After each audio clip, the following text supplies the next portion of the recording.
Hadirin penonton, para paslon, kini kita masuk kepada segmen keempat.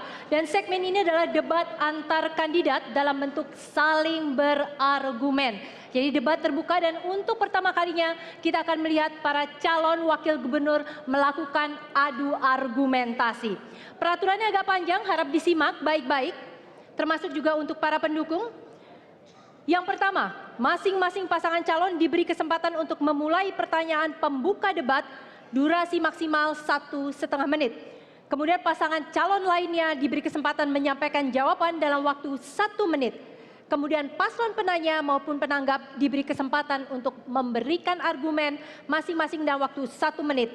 Untuk kemudian ditutup oleh paslon penanya dalam durasi hanya 30 detik. Namun demikian, penonton dan juga hadirin di sini, durasi tidak akan kami munculkan. Yang bisa melihat durasi hanya para paslon yang sedang melakukan debat dan saya selaku moderator. Tujuannya apa? Supaya kita semua fokus pada substansi dan esensi debat. Akan ada debat antar calon gubernur dan antar calon wakil gubernur secara terpisah.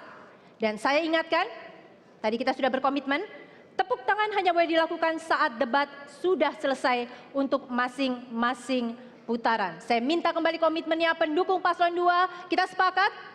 Komitmennya mana? Oke, pendukung paslon 3 mana komitmennya? Ya. Baik. Untuk kesempatan awal ini akan kami berikan kepada para calon wakil gubernur. Untuk itu silakan bersiap Jarod Saiful Hidayat dan Sandiaga Salahuddin Uno. Depan. Oh, ke depan. Siap. Siap. Boleh tepuk tangan? Ya. Silakan menempati tempatnya. Betul, Pak, di situ. Waktunya di sini sudah tahu masing-masing. Saya akan tengahi moderasi kalau memang ada yang lebih. Untuk putaran pertama ini silakan pertanyaan dimulai. Boleh bertanya? Silakan. Pertanyaannya itu 1,5 menit. Pertanyaannya maksimal 1,5 menit, boleh dipakai seluruhnya, boleh juga tidak. Ada pertanyaan untuk Pak Sandi? Semua jelas ya? Baik. Untuk putaran pertama, silakan pertanyaan dimulai dari calon Wagub Paslon 2, Pak Jarod, waktunya maksimal 1,5 menit. Silakan. Jangan susah, Pak. Jangan susah. Pak Sandi yang baik. Siap. Wakil gubernur itu tugasnya bukan hanya sekedar ban serep, tapi betul-betul membackup gubernur kita supaya ada satu kesatuan. Ada satu tugas dan tanggung jawab dari wakil gubernur, yaitu di dalam merumuskan dan menyusun KUA PPAS. Bagaimana cara Pak Sandi untuk bisa membantu gubernur di dalam menyusun KUA PPAS tersebut? Ya, langsung saja Pak Sandi. KUA PPAS itu apa, Pak ya? KUA PPAS itu KUA itu supaya pemirsa di rumah juga tahu. Kebijakan umum anggaran. Bagaimana menyusunnya? Baik, Pak. Terima kasih Pak Jarod, dan saya bersama Pak Anies merupakan pasangan yang alhamdulillah secara solid telah membagi tugas. Bagian ekonomi dan infrastruktur karena saya memiliki pengalamannya, track recordnya, saya akan memfokuskan di bidang ekonomi infrastruktur. Mas Anies tentunya fokusnya ada di institusi dan membangun SDM, manusia, human capital. Kami sepakat bahwa kami merupakan satu kesatuan. Dan untuk masalah anggaran, kebetulan saya dulu mengelola usaha. Dan alhamdulillah usaha yang saya bangun itu bisa maju karena keuangannya sangat-sangat rapih. Dan kami akan memastikan bahwa keuangan kami yang nanti untuk menyusun anggaran tersebut kita rumuskan dengan baik dan kita pastikan pada satu saat anggarannya terserap dengan baik dan yang terpenting juga memiliki laporan keuangan yang wajar tanpa pengecualian. Silakan. Berbeda pengelolaan anggaran di perusahaan sama di pemerintahan. KUA itu kebijakan umum anggaran yang harus dirumuskan yang diajukan ke Dewan. Sedangkan PPAS itu adalah platform pengajuan anggaran sementara yang penjabaran dari KUA tadi. Oleh sebab itu harus kemudian rapat-rapat sama SKPD. Bagaimana Pak Sandi bisa betul-betul menajamkan supaya itu bisa diwujudkan dengan baik. Langsung saja. Bapak punya 30 lebih SKPD. Saya pernah mengelola lebih dari 28 unit. Memang berbeda, tapi konsepnya adalah people management. Konsepnya adalah bagaimana kita mengelola hubungan kita, komunikasi dengan bawahan.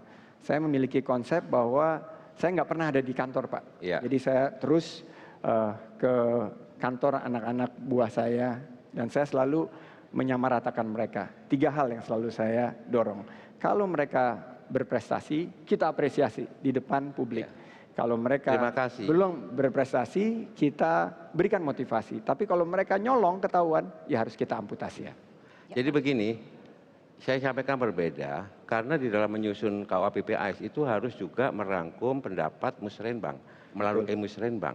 Betul, Tidak Pak. bisa saya sendiri, dan khusus untuk APBD orientasinya bukan sekedar kepada profit making, mencari keuntungan, Betul. tapi pelayanan yang baik. Oleh karena itu, supaya anggaran itu bisa dilaksanakan dengan baik, kita harus intensif untuk mengikuti musrenbang dan diskusi dengan Pasti, Pak. SKPD. Karena memang Kita setiap stop di sana karena waktunya sudah habis. Kata penutup adalah dari pihak paslon 2. Kita beri tepuk tangan untuk debat yang pertama antara calon wakil gubernur. Ya. Kita masih punya putaran kedua. Kali ini sama, dimulai dengan calon wakil gubernur paslon 3 mengajukan pertanyaan maksimal 1,5 menit. Silakan.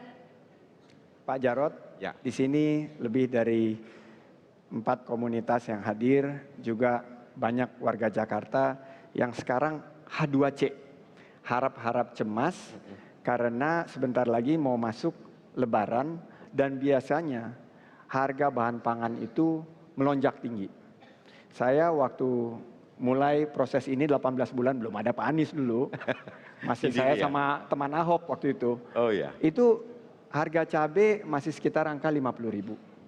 Setelah itu kita lihat harga-harga bahan pokok yang lainnya masih fluktuatif. Dan per hari ini pernah mencapai angka 200.000. Warga mengeluh, UMKM mengeluh, komunitas-komunitas mengeluh. Warga yang ada di garis batas kesejahteraan mengeluh. Karena Pemprov belum bisa menghadirkan solusi untuk harga yang terjangkau, khususnya harga sembako. Sekarang sudah masuk bulan Rajab, sebentar lagi Syaban, Ramadan, akan meningkat lagi. Saya ingin meminta wisdom dari Bapak, karena Bapak dulu pernah menjadi Wali kota. Blitar dan sebetulnya Bapak punya kans untuk menjadi gubernur, tapi Bapak menyerahkan kepada Pak Basuki. Terima Luar kasih. biasa Amin, sekali. amin, amin, amin. Oleh karena itu saya minta Bapak bisa, oh ada kepeannya ya. Oh ya siap. Mohon Silakan. Bapak bisa memberikan Ya. strateginya. Bisa langsung ditanggapi oleh Pak Jarod. Terima kasih. Satu persoalan yang kemarin itu terjadi adalah melonjaknya harga bawang merah dan cabai. Kami sudah bekerja sama Jawa Tengah untuk bisa mengambil cabai dan bawang merah dengan harga yang memadai. Kemudian kami sudah membangun namanya kontainer pengawet untuk bawang merah dan cabai. Ini bisa bertahan 6 bulan. Dengan cara seperti itu, maka harga bawang dan cabai di Jakarta itu bisa kita stabilisasi. Kemudian kami juga melakukan operasi pasar. Kita punya BUMD, ada food station, kita juga punya Dharma Jaya untuk daging. BUMD kita berusaha untuk menjadi distributor melawan para tengkulak-tengkulak ya, para mafia-mafia daging, beras dan sebagainya. Saya yakin bahwa harga itu bisa kita kendalikan dengan sistem seperti itu, Pak Sandi. Terima kasih. Silakan ditanggapi balik. Terima kasih Pak Jarod. Tapi pada kenyataannya itu adalah janji-janji yang selalu disampaikan oleh Pemprov. Kenapa saya bilang Pemprov harus mengambil sebuah inisiatif? Karena yang merasakan itu adalah warga DKI. Mereka mengeluh, terutama UMKM. Penjual nasi uduk begitu harga cabainya meningkat, mereka akan mengeluh. Dan biaya hidup itu semakin meningkat. Harga sembako yang kami pantau sekarang sudah mulai perlahan-lahan naik. Saya bicara kemarin sama teman-teman pengamat ekonomi, dia bilang, Sandi, watch food inflation. Harga inflasi dari bahan makanan. Memang kita yang di kelas menengah ke atas nggak merasakannya. Tapi warga yang ada di menengah ke bawah mengeluh. dan sangat-sangat menantikan solusi. Solusi yang Bapak sampaikan tadi kelihatan enak, bagus banget Pak di sininya. Tapi kenyataannya tidak seperti itu. Cabai malah melonjak. Sekarang gula juga akan melonjak. Jadi menurut saya kita perlu solusi yang lebih dari baik, sekedar ada silakan Pak peningkatan. Jarod menanggapi. Silakan. Begini, justru yang kita lakukan adalah mensubsidi kelompok-kelompok menengah ke bawah melalui operasi pasar. BUMD kita itu melakukan operasi pasar dengan mensubsidi harga daging. Penerima KJP itu bisa beli daging itu 1 kilo 35.000, ayam 10.000, beras 6.000 dengan kualitas premium. Subsidi untuk mereka-mereka yang tidak mampu sambil mengendalikan harga. Kami berusaha betul agar inflasi di Jakarta ketika mendekati Idul Fitri misalnya ya, itu bisa kita jaga. Inilah kita bentuk tim pengendali inflasi daerah, TIPD. Dan ini kita lakukan terus. Yang kemudian ini memang sedang kita bangun. Oh belum jadi? Sedang kita bangun, belum. Ini sedang kita bangun. Oleh sebab itu kemarin saya ke Jawa Tengah untuk berbicara sama Gubernur Jawa Tengah, sama petani Brebes, ini akan kita bangun. Dan kemudian pasar-pasar grosir kita itu sedang kita bangun di Kramat Jati. Ya. Jadi jangan khawatir, kita bangun. Kita berhenti di sana, silahkan ditanggapi untuk terakhir kalinya oleh pihak paslon 3. Kuncinya adalah memastikan pasokan dari bahan-bahan makanan yang masuk ke Jakarta. Memastikan pasokan itu kita bisa melakukan kemitraan dan kita harus amankan pasokan itu terutama pada saat-saat kita memasuki hari-hari besar. Kedua, penyederhanaan rantai distribusi yang terlalu tertutup dan tidak berkeadilan. Sehingga UMKM kita dikecilkan oleh kebijakan yang tidak berpihak kepada mereka. Itu jawabannya Pak. Mudah-mudahan Anies Sandi bisa menghadirkan harga yang lebih stabil ke depan. Habis waktunya ya. Baik, kita beri tepuk tangan untuk kedua calon wakil gubernur ini. Ini adalah untuk pertama kalinya kita lihat debat langsung antar calon wakil gubernur DKI Jakarta. Tepuk tangan sekali lagi untuk Pak Jarod Saiful Hidayat dan Pak Sandiaga Salahuddin Uno. Baiklah, saudara, sudah ini kita akan memasuki puncak acara, yaitu debat antar calon gubernur Basuki Cahayapurnama dan Anies Rashid Baswedan.